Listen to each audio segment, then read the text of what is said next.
God will give him eternal place in the art.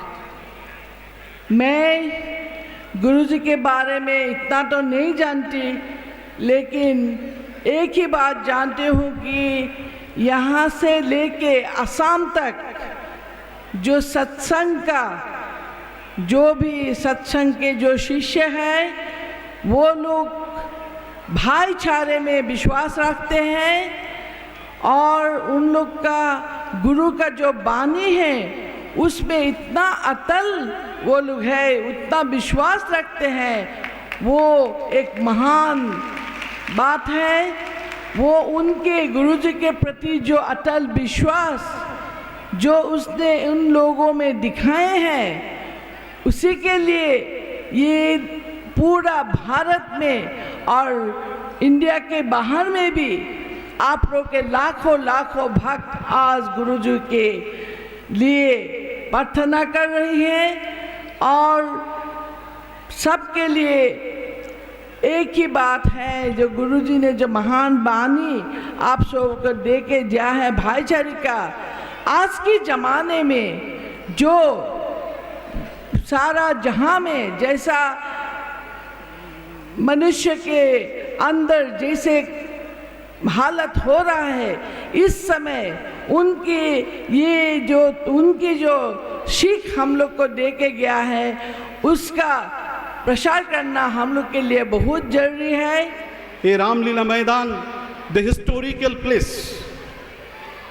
not only historical, it is a remarkable place where we are doing this holy utsav.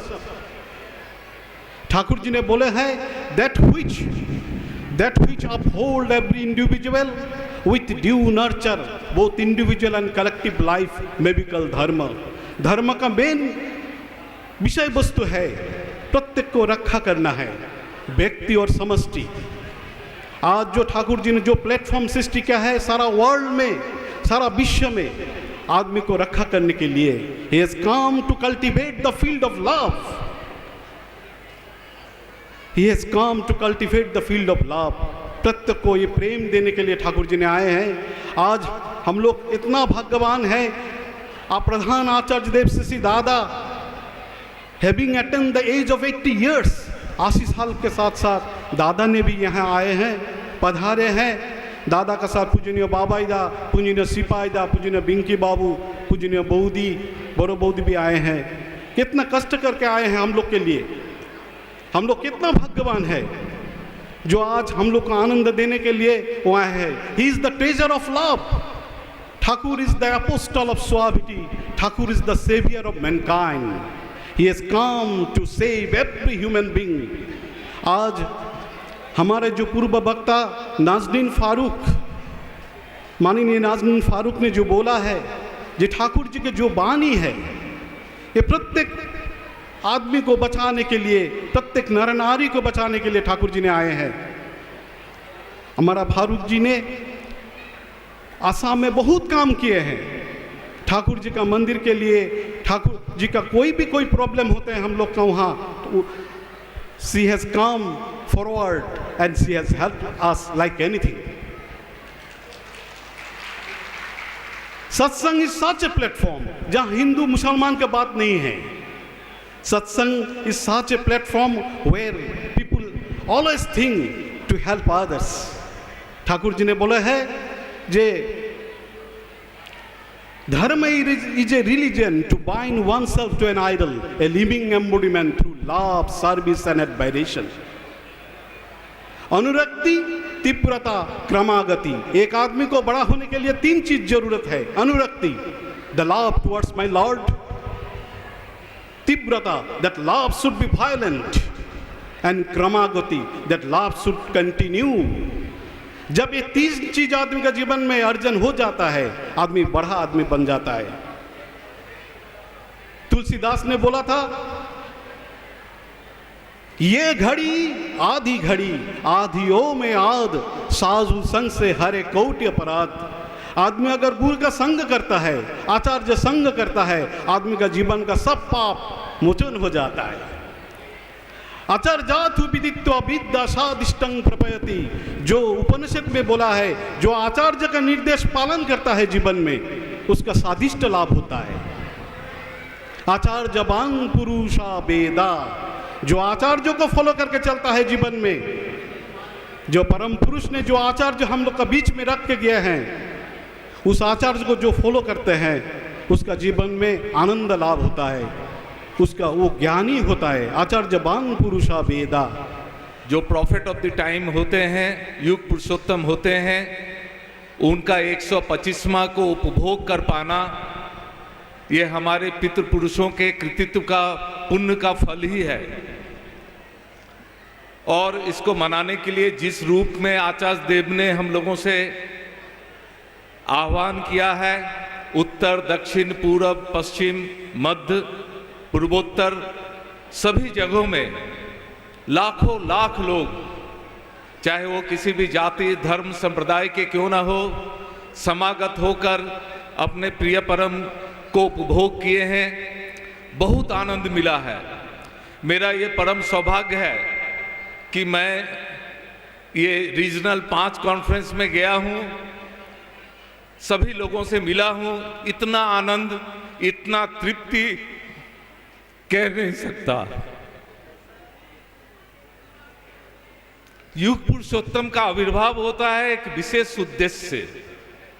जैसा आप जानते हैं, आज के सभा का विषय है परम प्रेम में श्री ठाकुर जी का दिव्य जीवन व वाणी। युग पुरुषोत्तम का आविर्भाव जो है एक अद्भुत घटना होती है। जब हम एग्जिस्टेंशियल पाथ से, जीवन वृद्धि पथ से विच्युत होते हैं, अपने मन ग्रंथ, अपने प्रवृत्ति मुखी पथ पर चलते रहते हैं। परमपिता के हम संतान हैं, वे अपने संतान के दुख को, संतान के करुण पुकार को सुन करके इस धराधाम पर मनुष्य के रूप में आविर्भाव उनका होता है। हम लोगों का कर्म है, हम लोगों का ये धर्म है कि ऐसे जो प्रॉफिट ऑफ द एज हैं उनसे युक्त होना, उनकी लीला में समाहित होना। हम लोग इस मैदान को रामलीला मैदान कहते हैं। लीला शब्द का अर्थ क्या होता है? ली मतलब आलिंगन, ला मतलब ग्रहण। राम को जो आलिंगन करता है, राम को जो ग्रहण करता है, वो रामलीला मैदान में आकर के सार्थक हो सकता है। इस राम के जीवंत रूप है श्री श्री ठाकुर। आज ये नाम यहां सार्थक हुआ है।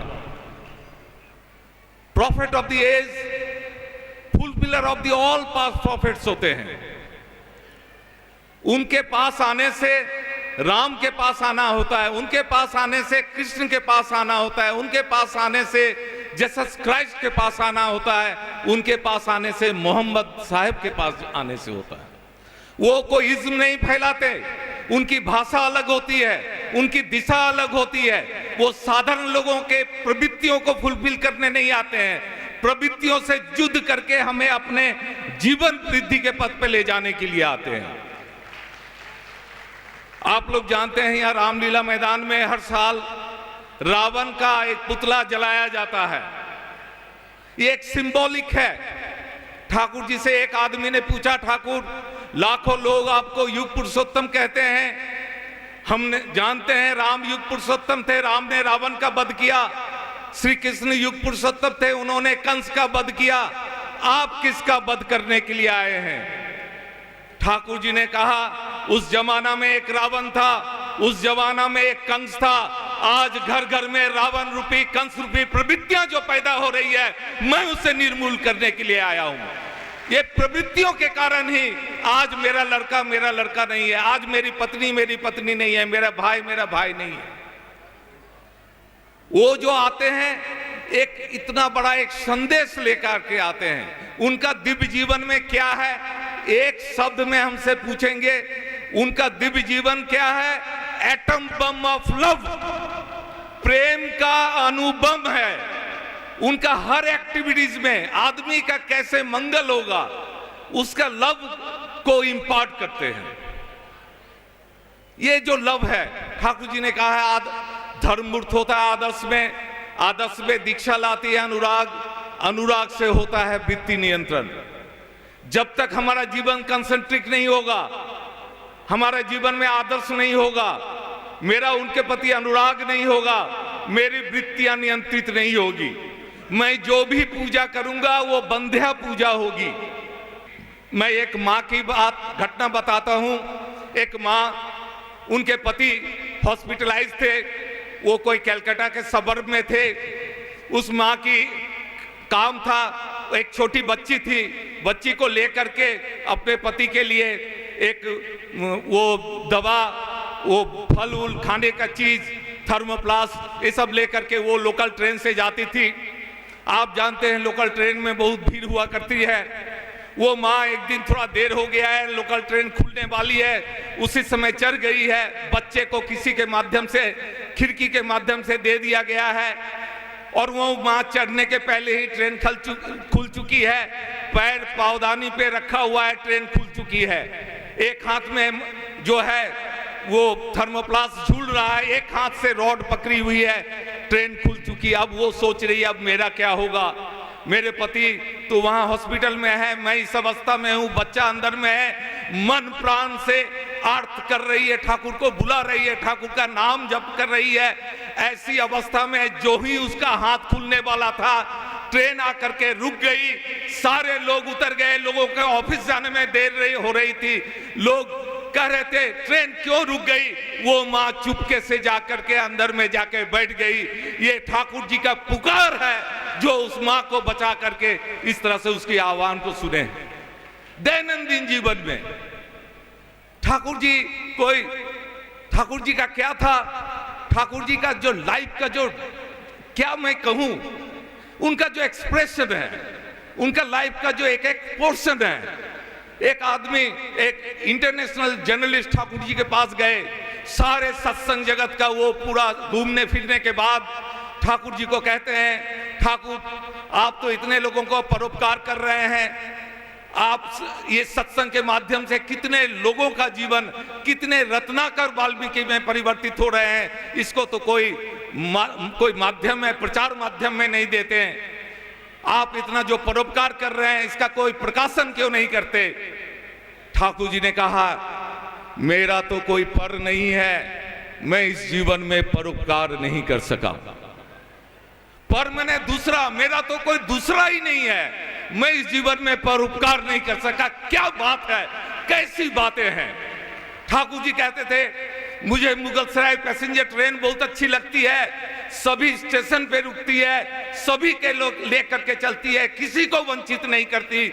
मैं चाहता हूं सत्संग ऐसा ही मुगलसराय पैसेंजर ट्रेन है, चोर लुच्चा लफंगा हिंदू मुस्लिम सबको लेकर के चले, किसी को वंचित नहीं करे। This was the atom bomb of love within Thakur. पुरुषोत्तम वही होते हैं जो ईश्वर का नाड़ो रूप होते हैं।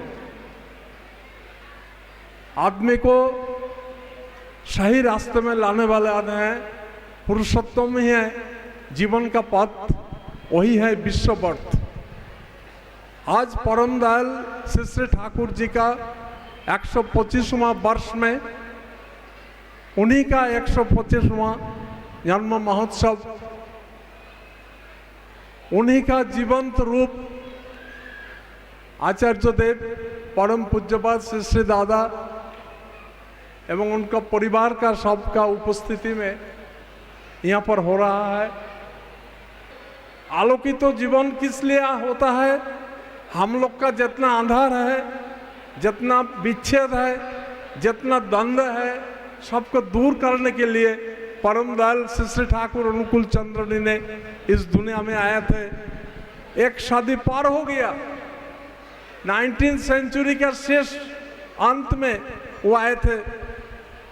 हम लोग का इस जो स्थिति है उनको जानकारी है जो हम लोग इसी स्थिति में पड़ेंगे। हम लोग का कुछ कमी नहीं है, अर्थ संपद बहुत चीज का हो गया है, लेकिन आदमी जो आदमी समाज बनाता है, परिवार बनता है, राष्ट्र को कंट्रोल करता है, दुनिया को कंट्रोल करता है, वो आदमी का जीवन नियंत्रित नहीं है। नियंत्रित किससे होगा? ईश्वर का नियंत्रण, प्यार का नियंत्रण। अनंत प्यार लेके, अनंत प्रेम लेके परम दयाल श्री ठाकुर जी आए थे। सबसे आश्चर्य का बात है, वो जब भूमिष्ठ हुए थे, शिशु जब भूमिष्ठ होता है, आप लोग जानते हैं, वो रोता है। परम दयाल श्री ठाकुर जी ने रोए नहीं, हंसे थे। किस लिए हंसे थे? हम लोग को हंसाने के लिए। हम लोग बहुत दुखी हैं। हम लोग का बीच जो नहीं है, कमी है, वो है अप्रेम, प्रेम का कमी है। वो प्रेम दिलाने के लिए आए हैं, सिर्फ पानी देके नहीं चले गए। उनका भेरी अपीयरेंस से, उनका भेरी प्रेजेंस से, उनका भेरी इच्छा से हजारों लाखों करोड़ों आदमी आज 125वां उनका जन्म वर्ष में उनका अनुरागी बने हैं। जजन जाजन इष्टवृत्ति सस्ते सदाचार पालन करके उनका जीवन में परिवर्तन आ गया। वो लोग आदमी बने हैं, सही आदमी, जीवन के पथ में वो लोग चल रहे हैं। और वो कोई स्पेशल इलाका में नहीं है।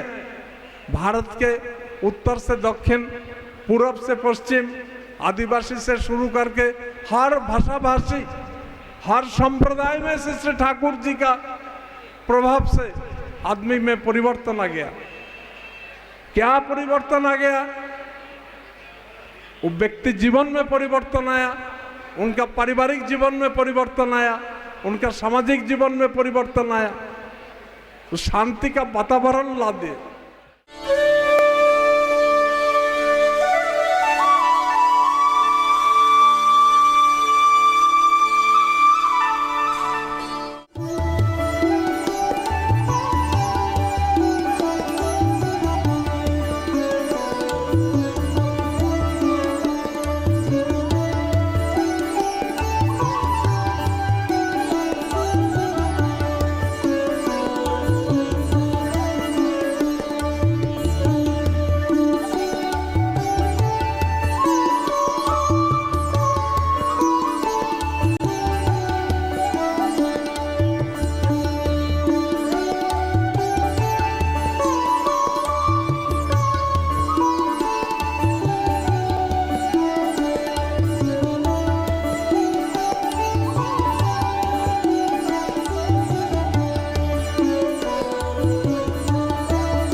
शिक्षित समाज है तो मैं ये जानना चाहूँगी लोगों से कि ये मनुष्यत्व का डिजेनरेशन हो क्यों रहा है।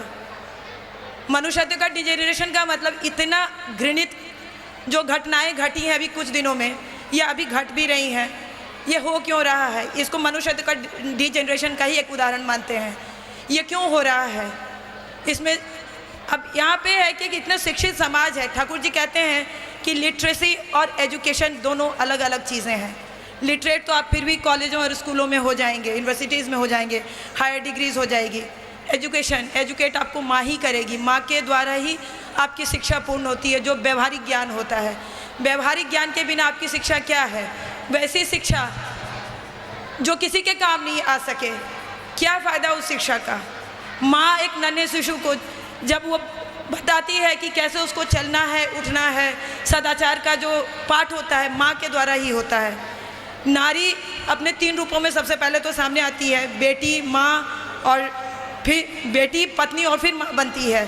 बेटी का जो चरित्र होता है, पिता के साथ जो होता है उसका सेवा करना, पिता के साथ जो बात करना, ठाकुर जी कहते थे कि ऐसे करने से उसका जो अपब्रिंगिंग है, उसके जो लाइफ है और अच्छी होगी, वो खुलकर बात कर सकेगी। उसके बाद वो जब पत्नी बनती है तो पत्नी बनने में उसके जो पारिवारिक लोग होते हैं, जो उसका संसार होता है, उसका सब कुछ, उसका ससुराल, उसका मायका, सब चीज़ रिलेटेड होता है। जब व्यवहारिक ज्ञान नहीं होगा, वो लोगों को संभालेगी कैसे, खुद कैसे संभलेगी, लोगों से को कैसे पहचानेगी, इसका ज्ञान होना बहुत ज़रूरी होता है। अब पारिवारिक शिक्षा में जो दिनचर्या के जो के कार्य जो होते हैं, दैनिक चर्या के जो कार्य होते हैं, जो किचन में जो चीज़ चाहिए, सब्जी उगाना, चाहे छोटी छोटी चीज़ें होती है, कैसे उसको इकट्ठा करके उसको परिवार चलाना है, इन चीज़ों के बारे में जानकारी ये किताबों में नहीं मिलेगी, ये व्यवहारिक ज्ञान से ही आती है। अब एक नन्हा शिशु जो होता है, चलते चलते दौड़ के गिर जाता है, माँ उसको संभालती है, उसको बताती है कि कैसे क्या करना है, नहीं करना है, सब कुछ। बच्चों को सबसे शुरू से, ठाकुर जी भी बोले हैं, जब वो उसकी थोड़ी थोड़ी बोली शुरू होती है उसी समय से उसे सिखाना है। जैसे हम सिखाते हैं कैसे पढ़ना है, माने दूध पीना है, कैसे नहाते हैं, कैसे खाते हैं, इस तरह से हर काम में सुबह पहले इष्टवृत्ति कैसे करते हैं, हम बच्चों के हाथ में उसी समय से, जब बच्चा पैदा होता है उसके बाद से उसके पैसों में अगर इष्टवृत्ति रख के देना सिखाए, ऑटोमेटिकली बाद में उसको बताना ही नहीं पड़ता है कि आपको सुबह उठ के इष्टवृत्ति करना है। वैसे सारी काम, बच्चा चलते चलते कभी गिर जाता है, हम नॉर्मली ये करते हैं, बच्चों को डांटते हैं कि देखो जैसे चोट लगी, मिट्टी पे गिर गया तो मिट्टी से चोट लगी, तो हम बच्चों को ये नहीं समझाते हैं कि बेटा आप गिर गए तो आपको चोट लगी। उल्टा अक्सर मैंने कई घरों में देखा है कि बच्चों को बताते हैं ये बहुत गंदा है, ये जो मिट्टी है ये बहुत गंदा है, चलो इसको मारते हैं। तो बच्चा 2 बार पैर से या हाथ से जैसे भी उसे मार देता है, थपथपा के खुश हो जाता है। भले उसको चोट लगे ना लगे ये बात नहीं है, ये जो छोटी सी बात है उसके मन में बहुत बड़ा एक बीज उसी समय उस बो दिया जाता है कि जो मुझे चोट पहुंचाता है हम उसे चोट पहुंचाएंगे। वही बच्चा जब बड़े हो के मम्मी पापा, मान लीजिए हम उसको किसी कारण से रोक रहे हैं कि बेटा ये गंदी बात है तुम इसे मत करो, तब वो हम पे आघात करता है कि उसको तो आदत है, जो उसे चोट पहुंचाएगा